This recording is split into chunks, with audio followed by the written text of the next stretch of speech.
नमस्कार, मैं मोनिका आर्य। नवजात शिशुओं को बचाने की मुहिम पालोना में आपका स्वागत है।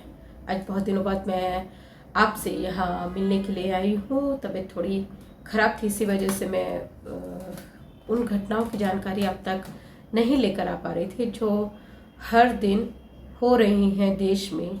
नवजात शिशुओं के खिलाफ उनकी ज़िंदगी को खतरे में डालने वाली घटनाएं।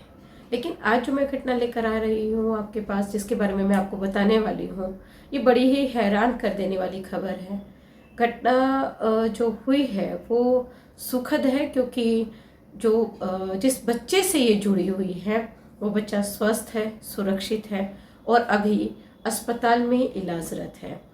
इस घटना के बारे में मैं डिटेल में आपको बताऊं, उससे पहले मैं अपनी वो अपील दोहराना चाहती हूँ जो अक्सर मैं कहती हूँ कि अवेयरनेस ही इन घटनाओं को रोकने का, बच्चों के साथ हो रही इस क्रूरता को रोकने का महत्वपूर्ण जरिया है। इसलिए हम जो कंटेंट आपके लिए लेकर आ रहे हैं, प्लीज़ उसे आप अपने सर्किल में ज़रूर शेयर करें।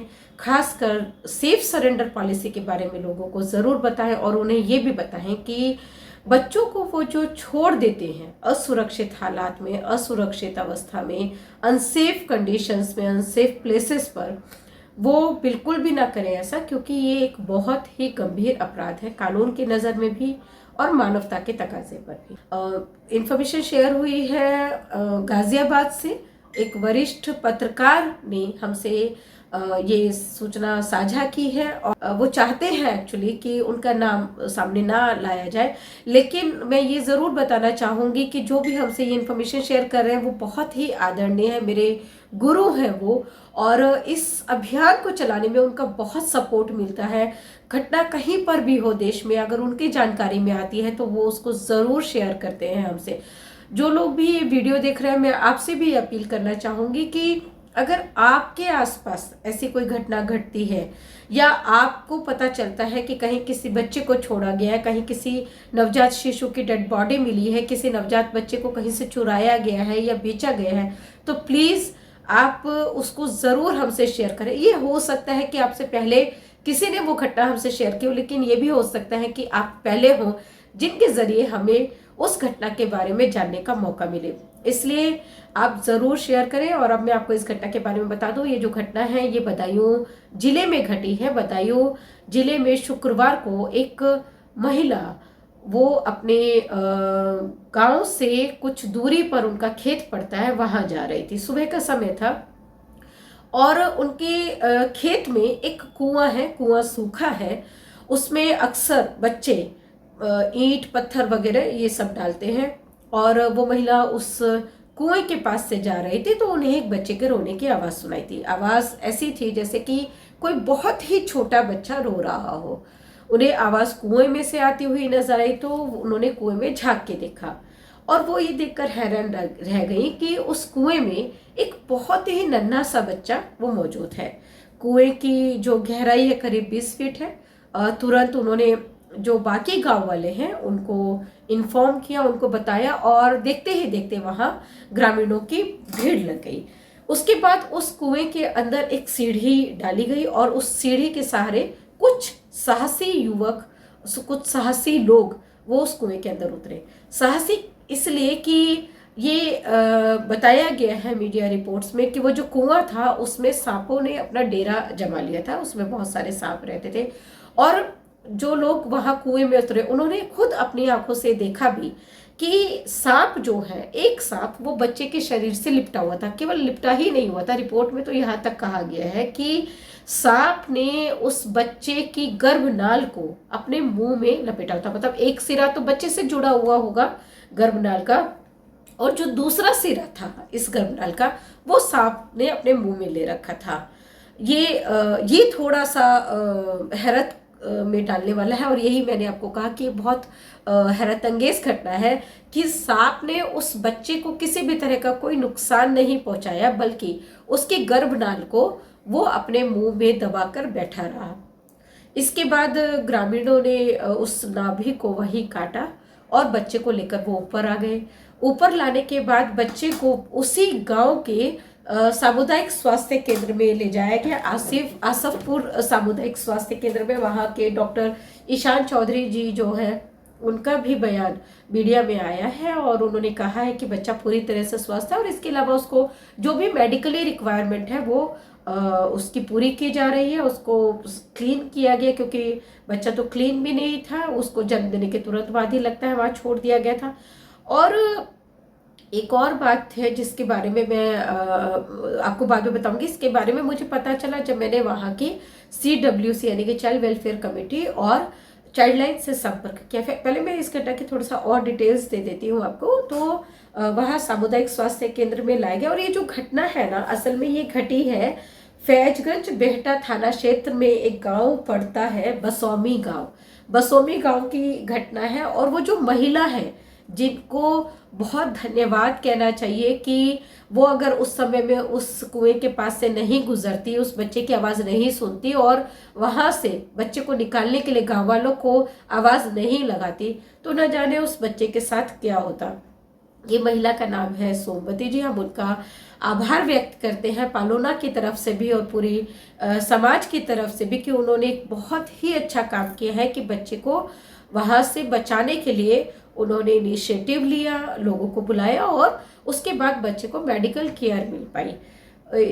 ये जो घटना हमसे शेयर हुई, इसके बाद हमने कुछ साथियों की मदद से जो बदायूं की चाइल्ड वेलफेयर कमेटी है उनकी सदस्य सविता जी से और चाइल्ड लाइन के कमल शर्मा जी से संपर्क किया और उनसे जानने की कोशिश की कि क्या ये घटना उनकी जानकारी में है। और एक्चुअली हम चाहते थे कि बच्चा कैसा है ये हम थोड़ा सा पता कर ले, अब कैसा है, कहाँ है, क्या वो उसको प्रॉपर इलाज मिल पा रहा है। तो हमें सविता जी ने बताया कि बच्चा पूरी तरह से ठीक है और निकट के ही एक जिले में एक निजी अस्पताल में उसका इलाज चल रहा है। उन्होंने ये भी बताया कि उन्हें इस घटना की इन्फॉर्मेशन पुलिस से नहीं मिली, ना ही पुलिस ने CWC के समक्ष बच्चे को उपस्थित किया, बल्कि वहीं से ही उन्होंने उसको निकटवर्ती जिले के एक निजी अस्पताल में भेज दिया। जो चाइल्ड लाइन के समन्वयक हैं कमल शर्मा जी, उन्होंने बताया कि वो स्वयं बच्चे को देखने के लिए कल वहाँ जाएंगे और देखेंगे कि क्या बच्चे को किसी भी तरह की कोई प्रॉब्लम है, कोई मेडिकल कंडीशन उसकी कैसी है। अभी तक उनको भी जो जानकारी मिली है वो यही है कि बच्चा पूरी तरह से स्वस्थ है। हम भी ये दुआ करते हैं कि बच्चा पूरी तरह से स्वस्थ हो और जल्दी ही अस्पताल से डिस्चार्ज होकर वो शिशु गृह में पहुँच जाए। एक चीज़ जो मैं यहाँ पर कहना चाहती हूँ वो ये है कि जो बच्चे से जुड़ी हुई कागजी कार्रवाई है वो इंतज़ार कर सकती है, समय ले सकती है। सबसे पहले ज़रूरी होता है कि बच्चे को ट्रीटमेंट मिले। ये ट्रीटमेंट कहीं भी मिल सकता है, सरकारी अस्पताल में भी मिल सकता है और प्राइवेट हॉस्पिटल में भी मिल सकता है। ये इशू नहीं होना चाहिए कि बच्चे को इलाज कहाँ मिल रहा है। हाँ, बच्चे को इलाज मिलने में किसी तरह की कोताही बरती जाती तो निश्चित तौर पर ये लापरवाही का मामला होता और इसके खिलाफ नोटिस जारी होना चाहिए था, इसके खिलाफ एक्शन लिया जाना चाहिए था। दूसरी, पुलिस के स्तर पर जो गलती हुई है वो ये है कि उन्होंने CWC को इसके बारे में कोई इन्फॉर्मेशन नहीं दी, चाइल्ड लाइन को इसके बारे में कोई इन्फॉर्मेशन नहीं दी। पुलिस को जैसे ही इस बच्चे की जानकारी मिली, उसको सबसे पहला काम उनका यही था कि वो बच्चे को इलाज दिलवाते, चाहे वो कहीं पर भी हो, और उसके बाद उनको CWC या चाइल्ड लाइन को इन्फॉर्म कर देना चाहिए था। एक्चुअली जो शिशु हत्या है या फिर बच्चों का परित्याग है, जैसे कि ये वाली घटना है, इस तरह के मामलों में, इस तरह के मुद्दों पर कभी भी जो इसके फर्स्ट रिस्पॉन्डर्स हमें बोलना चाहिए या कहना चाहिए कि जिन पर इन बच्चों के संरक्षण की जिम्मेदारी है, चाहे वो पुलिस है, चाहे CWCs है, चाइल्ड लाइन है, DCPOs हैं, JJBs हैं, जुवेनाइल जस्टिस बोर्ड के मेंबर्स जो होते हैं, इन या आयोग के सदस्य, इनको कभी भी इस सब्जेक्ट पर कभी कोई अवेयरनेस या ट्रेनिंग उनकी नहीं करवाई जाती है। तो ऐसी बहुत सारी चीज़ें होती हैं जो वो जान ही नहीं पाते हैं कि क्या सही है और क्या नहीं सही है। कई बार जो लोग सही काम कर रहे होते हैं वो भी इसी वजह से उनके खिलाफ नोटिस जारी हो जाते हैं या उनके खिलाफ एक्शन हो जाता है, जबकि उन्होंने सही दिशा में कार्य किया होता है। जैसे इस मामले में बच्चे को इलाज दिलवाना वो गलत नहीं था, और ये भी देखना ज़रूरी है कि जहां वो बच्चा था वहां से उसको बदायूं के अस्पताल में लाने में कितना वक्त लगता, और जहां अभी वो इलाज रहता है वहां पहुंचने में उसको कितना वक्त लगा। दूसरी बात कि क्या बदायूं के अस्पताल इस लायक थे कि उस बच्चे का इलाज वहां पर हो जाता। अच्छा, सब अधिकारी सेंसिटिव है, सारे डॉक्टर सेंसिटिव है, ऐसा नहीं है कि उनको उसको इलाज नहीं मिलता, लेकिन बेहतर इलाज कहाँ मिल सकता था। या फिर ये भी जानने लायक बात होगी कि वह जो निजी अस्पताल में भेजा गया है उसके पीछे उनकी मंशा क्या थी। देखिए, मैं हमेशा कहती हूँ कि मोटिव बहुत इंपॉर्टेंट है किसी भी चीज में। जैसे कि बच्चे को अगर छोड़ा है तो उसके पीछे मोटिव क्या है, अगर बच्चे को कहीं इलाज दिलवाया जा रहा है किसी पर्टिकुलर जगह पर, इसके पीछे मोटिव क्या है। अगर जो प्रॉपर चैनल है, जो प्रॉपर प्रक्रिया है, अगर उसका पालन नहीं किया गया तो उसके पीछे मोटिव क्या है। क्या ये जानबूझकर किया गया है या अनजाने में हुआ है, ये सब देखना बहुत ज़रूरी है, और उसके बाद ही पूरी पिक्चर क्लियर होगी।